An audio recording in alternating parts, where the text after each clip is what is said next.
not hump day. Of course, it's Wednesday, but it's not hump day. It is bridge day. Every day should become a bridge day. Y'all already know that when you live in a life of purpose, when you live in a life of greatness, when you're living life pursuing the thing that you were created to do and be, there are no hump days. There are only bridge day. Each day is um, a building block. Each step, each minute, each second is literally adding to the path that you're walking on in terms of your life and uh, the purpose that you have. And so um, today we're going to get right into it. Yeah, as you can see in the opening of the video that our topic for the next few weeks is the 3 C's in life. That's right, the 3 C's in life. You have circumstances, choices, and consequences.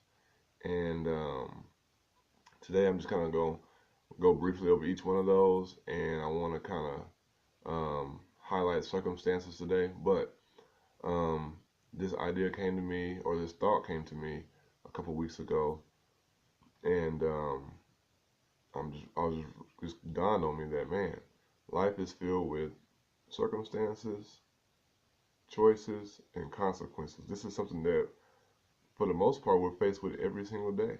You know, and I know when you think circumstance, you might be thinking some big event that happens in your life, and you're like, how can I get over this and that? But there are little circumstances throughout each day. You know, um, road rage.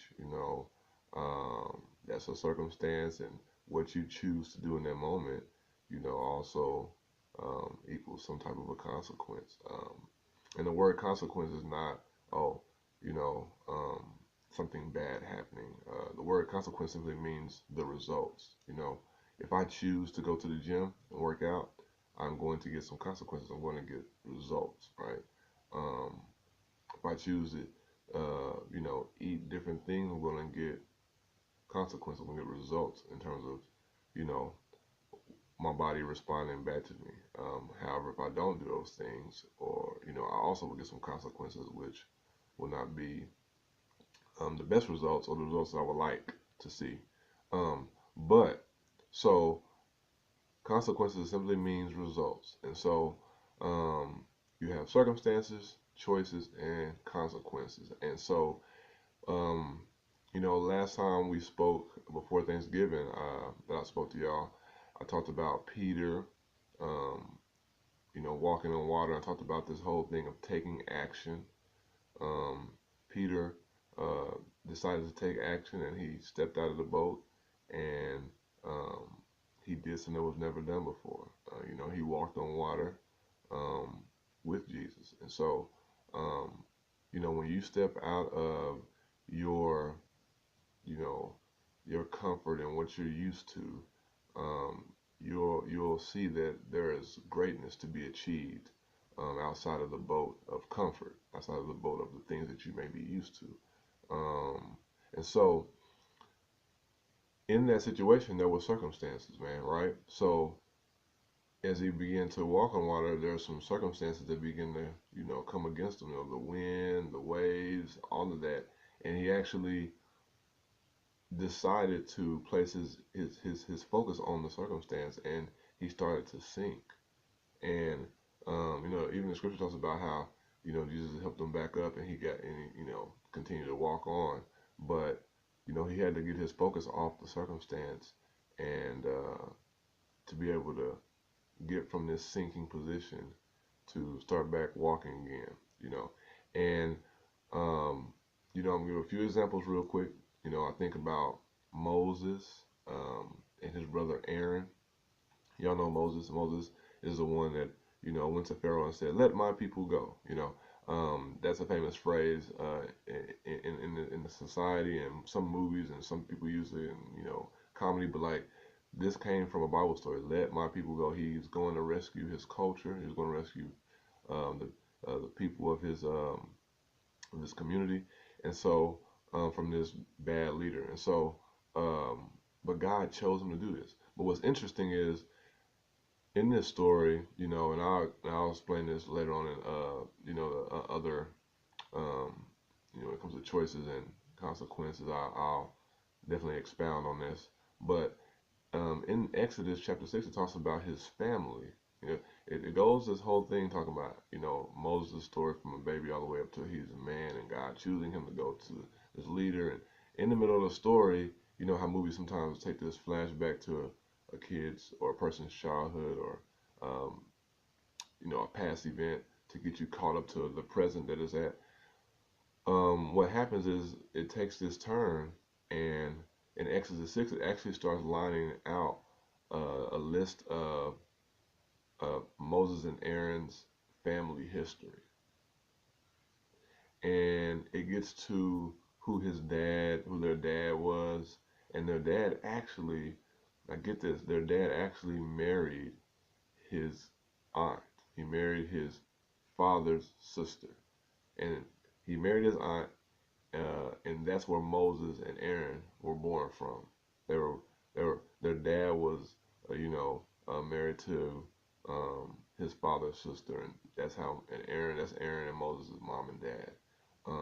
Now, why do I bring it up? Because it's very interesting. The very next few verses after that, it goes on to say, this is the same Aaron and Moses that uh, God called to go talk to Pharaoh. So that's very interesting to me. Um, why would it even say that this is the same Aaron Moses? So it means it doesn't matter where what situation you grew up in, your family's background. God still has a purpose on your life, and it goes on to say that Moses actually argued with God. I can't do this. I can't speak well. Look at my past. And God said, I've chosen you. I've appointed you. And so the thing about it is that no matter what you've been through, God has chosen you. If He's chosen you, which He has chosen us all because we're born, um, then He will carry you, and you have to believe that. Another example think about David, right? David, we know when we think about King David, we think about David and Goliath. Well, before he fought Goliath, David was going through some discouragements inside himself about, man, how can I really defeat this guy and all this stuff? And then he had to remind himself that, wait a minute, as I look back, God delivered me from the lion, God delivered me from the bear, and God would surely deliver me against the Philistine. And so he comes to this moment of looking back at past circumstances to find a sense of hope. See, in circumstances, you can find a sense of hope. Yeah, I know it might be hard to to to wrap your mind around that, but in circumstances, you can actually find a sense of hope, man. And God actually shows up in those moments. And there's choices that you have to make in those moments too. That I'm gonna choose to have hope. David chose to say, you know what, I'm going to have hope. I'm going to continue to believe that I will win this battle, this fight. Another people I think, two people I think about is the first people who were created, Adam and Eve. You know, y'all know the story. Most of y'all do know the story about them being in the garden and God giving them an instruction um, to eat from any tree they wanted to eat from, except for this one tree. Um, and they decided to do that. You know, they were tempted, to do that. They were tempted by the serpent to, you know, eat of that tree, and they were dealt with a circumstance. They made a choice, and there was a consequence. There was results, right? David with Goliath, the results of him standing to Goliath was he won.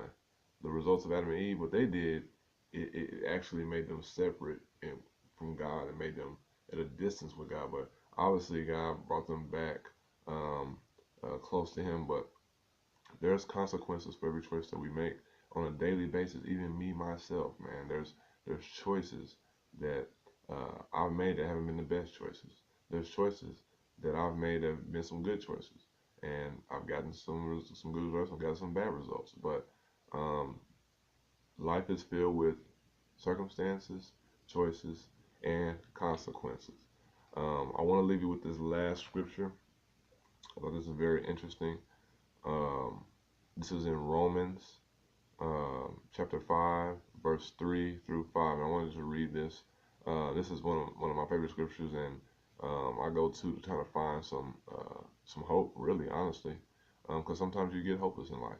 And so it says, we can rejoice too when we run into problems and trials, for we know that they help us develop endurance. And endurance develops strength of character, and character strengthens our confident hope. And this hope will not lead to disappointment, for we know that God dearly loves us.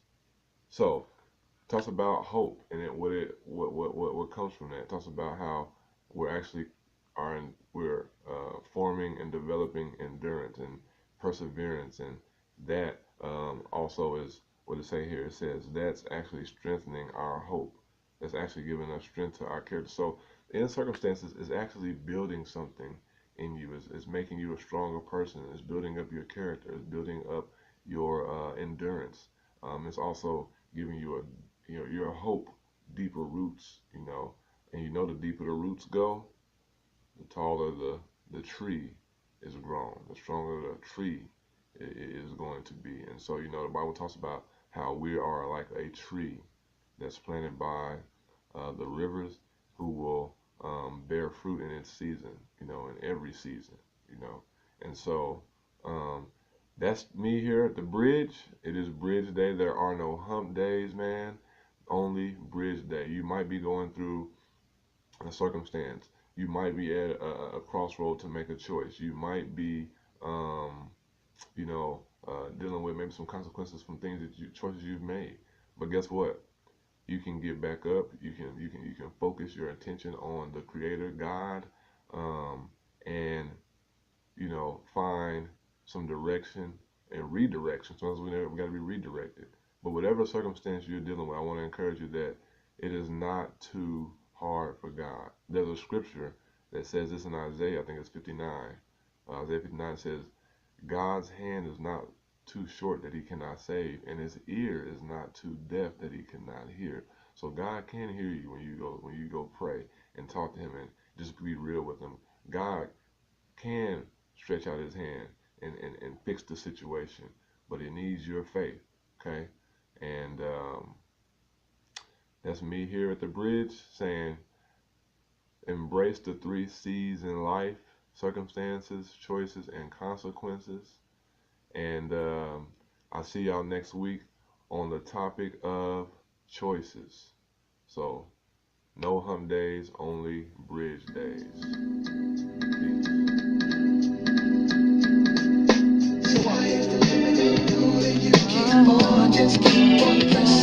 Peace.